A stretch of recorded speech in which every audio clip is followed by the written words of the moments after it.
Namaste. Namaste. Like we spoke yesterday,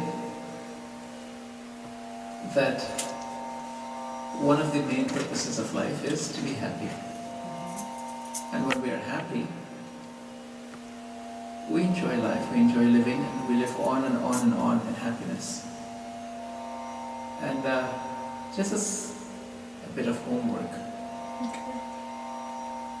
when you look at TV, and you listen to people speak, listen to them, especially after an argument. You'll say, are you happy now? Ever notice that? If two people fight and the other one gives in, the one that gives in, will usually go to the other one. They supposedly won. Are you happy now? Are you happy now? You won. Are you happy? Are you happy? So what does that tell us? Ultimately, to be happy. Your one friend who comes into this world with you and leaves with you, always with you, is your conscience. Your best friend ever. Because think about it. Before you do something wrong, who tells you, wait? It's your conscience. Every time before you do something, your conscience is the one that comes and tells you yes or no. But why is it your best friend? Because it doesn't leave you. It stays with you even when you do things that are wrong. It stays with you.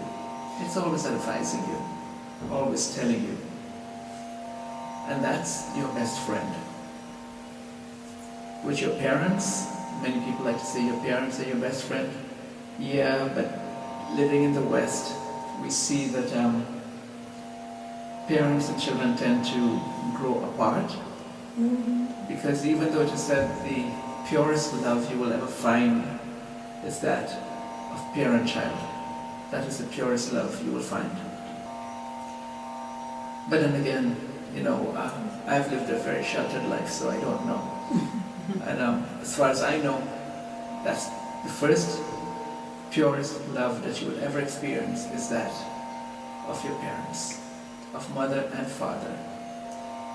You might tend to think, well, mom's a little softer, dad's harsh, but dad's soft, mom's harsh. You will never find both parents soft, you will never find both parents harsh. Either they take turns, or they get set in their rules. Mom will yell at you all the time, and dad will say, it's okay. Or dad will yell at you all the time, and mom will say, it's okay. And of course, somewhere along the line, when you hit about 7, 8, 9, you start to drift apart, for whatever reason. I don't know what the reason is. Many people drift apart. Sometimes parents end up getting divorced, and that also causes a drift. Sometimes it could be a change in work, it could be a change in location. It could be so many things. Sometimes it could be sickness, it could be anything. And as children, as we start realizing it and exercising our individuality, we tend to leave our parents behind. Pay attention. We tend to leave our parents behind. They don't leave us. And I can guarantee you it. Find the oldest person whose parent is alive today and take that person and go see them in front of their parent and they become a child again. Doesn't matter what age you are. When you go in front of your mom and dad, you're always that baby again. You become that baby. Doesn't matter. And of course, the third person that comes into your life is your guru, who also takes that form and that place of the both parents.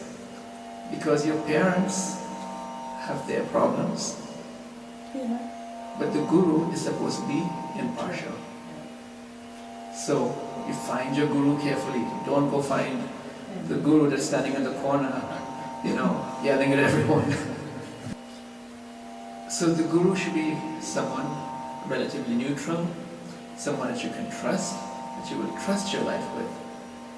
And then what I say and what we've said is that we're practicing spirituality, which is coming above religion. So religion introduces you to the concepts, Spirituality teaches you to practice them. So that's why we do practices of meditation and all these other things that we can do. Going back and forth, fixing time, moving back and forth in time and fixing things so they are right for us. Of course, there's some things we can't fix, so what we can't fix, we accept. What we can fix, we fix. And ultimately, what guides us is our faith and belief in God. Now, as Hindus, now I mentioned yesterday how we got the name Hindu because of the Indus Valley. We were Hindus, but the other people could say Hindus, so you got a H coming in there, so it became Hindus. And that's how it became Hindus. One of the criticisms that we have is that we follow the lunar calendar.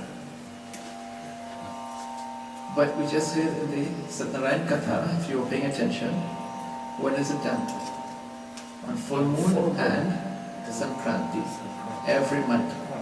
When the sun goes into the new zodiac. So when it goes into Capricorn, we do it. When it goes into Aquarius, then we go to Pisces. But every time it goes, every time the sun changes, it's also another occasion to do it. And of course, to do Satyanaarayan Katha, we don't need an occasion. We can do it every day if we have the time. And that's the beauty of it. We never have time to do it. And that's what they showed us in the story, that Sadhu himself, he said, when I have a child, when my child gets married, when this happens, and he kept putting it off, putting it off, putting it off, until finally it was just too much, it had to get done. So that tells us in our lives, we want to create value, want to be happy, don't put things off, try and get them done. Once you get them done, you'll be happy. And then, today is New Year's Day. 2018 has started. And one of the things that we should practice, or try to practice, is not live in the past. Do not live in the past. We tend to do that. We tend to sit down and say, this happened, you did this on my birthday, you did this on the last birthday, and you did the birthday before. Chances are that you're going to do it again, you're going to mess it up, I don't like it. And we will live in the past. Or some time ago, about 40 years ago, remember we had gone somewhere, we had gone to eat pizza or something, and something happened. Well, since then I've been holding this grudge against you. Because, and we see that in people, they tend to hold grudges forever. They don't let them go. So I'm asking you, let it go. Because chances are, the person you're holding the grudge against has forgotten about it. They're living their life happily, and you're the one holding on to this thing and suffering. And it's the same thing I say, why get angry? When you get angry, what happens? What does it mean? It means the person that you were angry with did not do what you wanted. When your expectations were not met, you were not happy, you became angry. And that person, what did they do? And they live happily after. And we who got angry, we're the ones who hold on to that, sitting down, you made me so angry. You made me so angry. You made me so angry. We're holding on, we don't let it go. So who's suffering? We are suffering. So don't do that. Remember, everything is in God's hands. Whatever He does, happens. And if you are true in your puja, you are true in your worship, then everything you say will come true. Look at Satyanaarayan Katha again. When Sadhu said, my boat, which was full of riches, is now full of weeds. What happened? Maji said, that's the way you want it? Okay, so be it. And it became that. And every one of us has that power in us. If we are truthful, speak the truth, honest in our dealings, and are happy, then everything we say will come to pass. Bhagwanji will help us make sure it comes that way.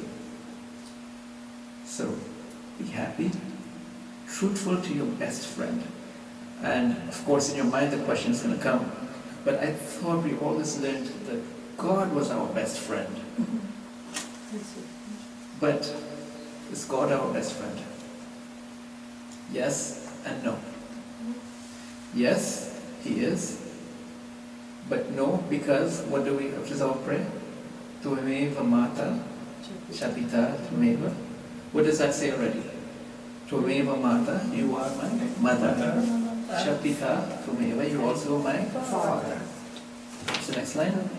So if God is everything, then she is your best friend, but she's also your mother and father.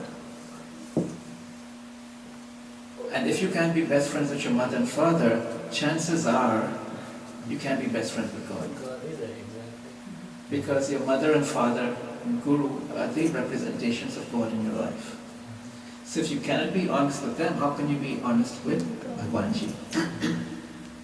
And that is why Bhagwanji gave us a conscience. And you know it. You know it. You know it. You can ask Anjali. She will dress nicely because her conscience tells her it's the right thing to do. And she's listening to her best friend, her conscience. Because perfect example, nice child. I mean, she goes every Sunday from 7 o'clock in the morning till I don't know what time. She's busy in Mandir and Mandir activities every week. And up to now I haven't heard her complain. Nice child. Lauren, every Sunday she makes sure goes to her church and studies her religious work. And this is the best way to build the foundation for spirituality. Because once you understand what God is, what Bhagwanji is, what he is, what she is, then you are ready to move on. And then your best friend can help you. So don't forget your best friend. Your best friend will always be with you. Your conscience is your best friend. And no matter what happens, use the past as when you were driving. When you drive, what do? You look in the rearview mirror. When you look in the rearview mirror, what does that tell you? The past is gone. Yeah. It's gone. And the less you think about it, the further back it gets, until, for those of us that drive, we know what happens to the images in the back. It gets smaller and smaller and smaller and eventually disappears. So that too, in the past, I am sure if I ask anyone of any events in the past, chances are you will not remember it. You will only remember significant events. What did you have for breakfast? What did you have for dinner? What did you have for lunch yesterday? What about last week? What about a month ago? What about last year around this time? What were you doing? Well, since we've been doing this every year, I'm going to guess we were here doing this. I'm going to guess because we've been coming here every year. So we'll guess we did that. But what did you do after that? What did you do before? We don't remember. We just remember significant events. So if you ask, well, when you went to your cousin's birthday, what did you do? Oh yeah. Or something else happened, whatever you may have traveled somewhere, you've gone somewhere, what happened? Yeah. And that is one more thing you should do, why we take so many pictures. It's been proven that if you take pictures of an event, when you see the pictures, they trigger the memory of the event. And so take lots of pictures when you go traveling. And as much as we hate having our pictures taken sometimes, but remember, it is for us to help us remember those events, the significant events. So to sum up, your best friend, always listen to your best friend. 9 out of 10 times your best friend will not mislead you. And many of us, we listen to our best friend and say, I'll do this anyway. We do that. You know, your conscience is telling you, I think this is the right thing to do, but you know what? I have a grudge against that person. I'm not going to do it. I will not do it. I'm not going to see your face because even though I want to, but you know what? You did this 7.5 years ago, and I'm not going to see you. I promised myself I'm not going to see you, and then you don't show up. So don't do that. What does your conscience say? And let go of anger. Try to let go of anger. Once you do that, you will find yourself being happier. And when you become happy, what else is there? When are you happiest? Think about it. And for your homework, like I said, see and try and find what makes you happiest. What active activity makes you happiest. And I said active because I know we have children who will say the passive activity of sitting down and watching the marathon of Doctor Who for the next 6 days is going to make me happy. No, it's not. That, you know, like I said yesterday, you're not going to watch the same show over and over after a while. So for homework, find that out. Find it for yourself. And if you so desire, share it with me. If not, at least you will know what makes you happy. And I wish you all a happy New Year.